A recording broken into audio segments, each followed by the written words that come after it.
Dear students, मैं Suresh Chandra Sharma, assistant professor political science. आज की इस वीडियो में हम प्लेटो के शिक्षा सिद्धांत या शिक्षा योजना पर चर्चा करते हैं। साथियों, प्लेटो ने शिक्षा पर बहुत बल दिया। प्लेटो का जो आदर्श राज्य है वो उसकी शिक्षा और साम्यवाद पर ही टिका हुआ है। प्लेटो की शिक्षा के सिद्धांत के महत्व को देखते हुए रूसो ने कहा है कि रिपब्लिक न केवल राजनीति पर बल्कि शिक्षा पर लिखा गया श्रेष्ठ ग्रंथ है। उसी प्रकार बारकर महोदय भी कहते हैं कि प्लेटो ने अपने शिक्षा सिद्धांत से यूनान के मानसिक रोगों का इलाज किया। ये दो वक्तव्य जो हैं वो ये सिद्ध करते हैं कि प्लेटो की शिक्षा सिद्धांत बहुत महत्वपूर्ण रही होगी। प्लेटो ने अपना जो नया शिक्षा सिद्धांत दिया उसके विषय में हम एक चीज देखते हैं कि कोई भी विचारक जब कोई नया सिद्धांत देता है तो पहली बात यह होती है कि उस विचारक के दिमाग में कहीं ना कहीं तत्कालीन उस सिद्धांत की कुछ कमियां रही होंगी और वो कुछ अन्य चीजों से प्रभावित रहा होगा, इसीलिए वो पुराने सिद्धांत की आलोचना करके नया सिद्धांत देता है। वही स्थिति प्लेटो की अपनी शिक्षा योजना में देखने को मिलती है। साथियों, यूनान के दो शहर या दो राज्य या नगर राज्य बोले, एक एथेंस और एक है स्पार्टा। दोनों ही राज्यों में प्रतिद्वंद्विता है और दोनों ही राज्यों की व्यवस्थाएं अलग अलग हैं। इसी प्रकार यूनान और स्पार्टा की शिक्षा व्यवस्थाएं भी अलग अलग हैं। यूनान की जो शिक्षा व्यवस्था है या एथेंस की जो शिक्षा व्यवस्था है, वो एथेंस की शिक्षा व्यवस्था बुद्धि प्रधान है। मतलब एथेंस की शिक्षा व्यवस्था में बुद्धि के विकास पर बहुत बल दिया जाता है। एक मानसिक शिक्षा है एथेंस की, वहीं उसके पड़ोसी देश पड़ोसी राज्य स्पार्टा की जो शिक्षा व्यवस्था है वो शारीरिक शिक्षा पर बल देती है। दूसरी बात, एथेंस की जो शिक्षा व्यवस्था है वो निजी हाथों में है। मतलब परिवार के सदस्य शिक्षा दिलाना चाहो, सक्षम हो तो अपने बच्चों को शिक्षा दिलाओ और यदि नहीं दिला सकते तो मत दिलाओ।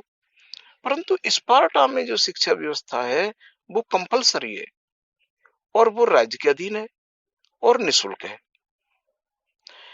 इस प्रकार प्लेटो इन दोनों ही राज्यों की शिक्षा व्यवस्थाओं को देखकर, इनका अध्ययन करके अपना एक नया शिक्षा सिद्धांत देते हैं। पहली बात, हमने न्याय सिद्धांत के वीडियो में देखा कि प्लेटो कहते हैं कि सभी व्यक्ति समान नहीं होते और सभी व्यक्तियों में अंतर होता है।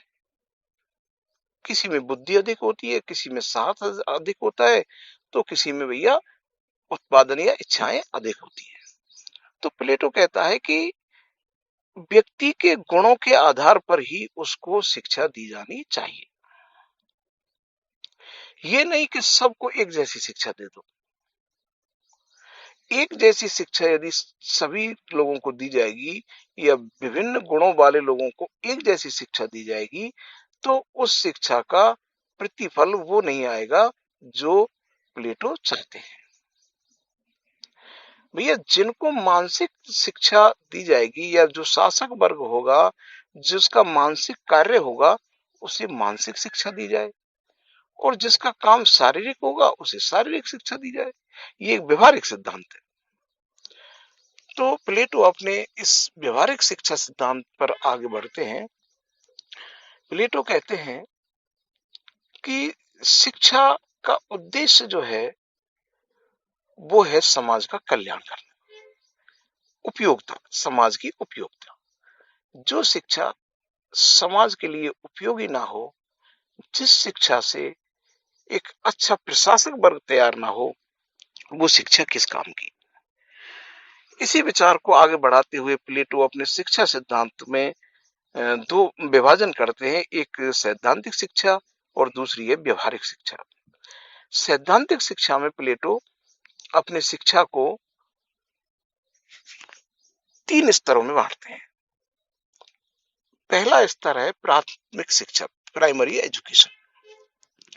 प्राथमिक शिक्षा में प्लेटो कहते हैं कि 6 वर्ष से लेकर के और 20 वर्ष तक बच्चों को प्राथमिक शिक्षा दी जाएगी। और हाँ, एक बात और बता दें कि प्लेटो कहते हैं कि शिक्षा जो है वो राज्य के अधीन होनी चाहिए, शिक्षा निःशुल्क होनी चाहिए। तो प्लेटो अपनी शिक्षा योजना में कहते हैं कि प्राथमिक शिक्षा जो है वो 6 से 20 साल की एज तक के बच्चों को प्राथमिक शिक्षा दी जाएगी। अब इसमें क्या होगा, क्या प्लेटो इसको एक नाम देते हैं कि प्राथमिक शिक्षा में बच्चों को संगीत और व्यायाम, ये 2 चीजें पढ़ाई जाएंगी या इन 2 चीजों की शिक्षा दी जाएगी। अब विषय आता है संगीत का मतलब क्या नाच गान से है? नहीं, प्लेटो बहुत ही विस्तृत अर्थ लेते हैं इन चीजों का। संगीत का अर्थ है कि ना केवल वाद्ययंत्र, संगीत में अक्षर ज्ञान,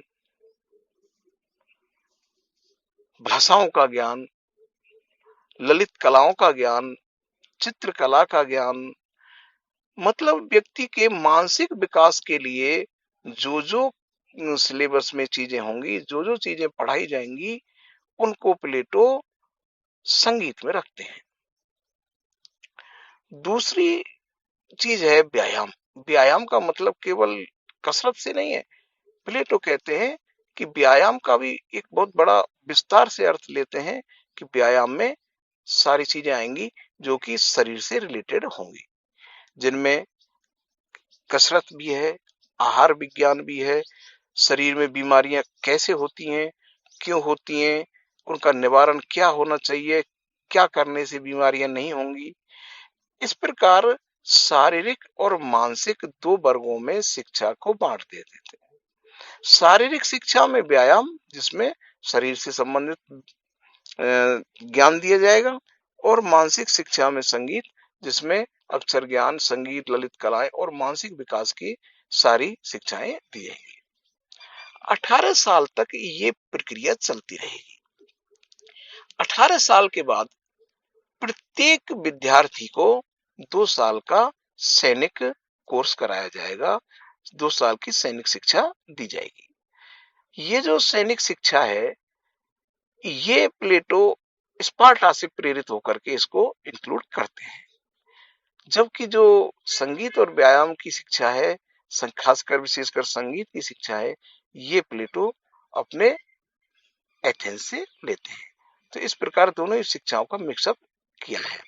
तो साथियों, अब हम देखते हैं कि प्राथमिक एजुकेशन 20 साल पे जाके खत्म हो जाती है, कि व्यक्ति ने 18 साल तक संगीत और व्यायाम की शिक्षा ले ली और 2 साल उसने सैनिक शिक्षा ले ली, वो एक कंप्लीट मानव बन गया। 20 साल की उम्र में एक एग्जाम कराया जाएगा और उस एग्जाम में जो बच्चे पास हो जाएंगे, उत्तीर्ण हो जाएंगे, उनको आगे की शिक्षा के लिए भेज दिया जाएगा, और जो बच्चे फेल हो जाएंगे वो उत्पादक वर्ग का कार्य करेंगे। अब हम आगे बढ़ते हैं।